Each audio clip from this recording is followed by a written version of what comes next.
ఓం శ్రీమాత్రే నమః. లక్ష్మీదేవి ఎవరి దగ్గర స్థిరంగా ఉంటుందో ఈ కథలో తెలుసుకుందాము.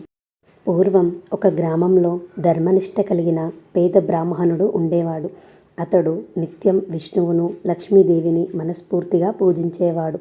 ఎంత పూజించినా సరే వారికి సరిపడా ఆహారం కూడా దొరకడం కష్టంగా ఉండేది. ఒకరోజు బ్రాహ్మణుడు తన భార్యతో కలిసి ఉపవాసం ఉండి లక్ష్మీదేవిని తలుచుకుంటూ దీనంగా ప్రార్థించాడు. తల్లి, అష్టైశ్వర్యాల అధిష్టాన దేవతవు నీవు. నా భక్తిలో ఏదైనా లోపం లేదు, కానీ మా దరిద్రం మాత్రం తొలగడం లేదు.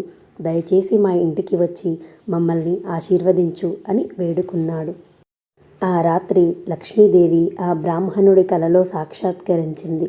భక్త, నీ భక్తి గొప్పది, కానీ నేను నివాసం ఉండే ఇల్లు శుభ్రంగా పరిశుభ్రంగా ఉండాలి. నీ ఇల్లు దరిద్రానికి నిలయంగా ఉంది. అపరిశుభ్రత, బద్ధకం ఉన్న చోట నేను అడుగుపెట్టను.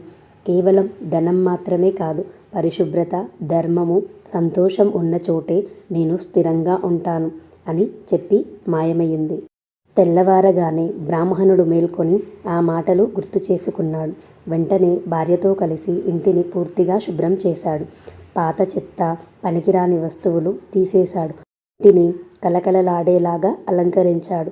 అప్పటి నుంచి ఆ బ్రాహ్మణుడు కేవలం పూజ చేయడమే కాక పరిశుభ్రతకు, క్రమశిక్షణను కూడా పాటించడం మొదలుపెట్టాడు.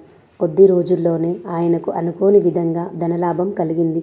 ఆ బ్రాహ్మణుడు తన భార్యతో కలిసి సుఖ సంతోషాలతో జీవించాడు. ఈ కథలోని నీతి ఏంటంటే, లక్ష్మీదేవి కేవలం డబ్బు రూపంలోనే కాదు, శుభ్రత, క్రమశిక్షణ, సంతోషం వంటి మంచి గుణాల రూపంలో కూడా మన ఇంట్లో నివసిస్తుంది. ఈ కథ మీకు నచ్చినట్లయితే ఒక లైక్ చేసుకోండి. మహాలక్ష్మీదేవి అనుగ్రహం ఎల్లవేళలా అందరిపైన ఉండాలని కోరుకుంటూ శ్రీమాత్రే నమః.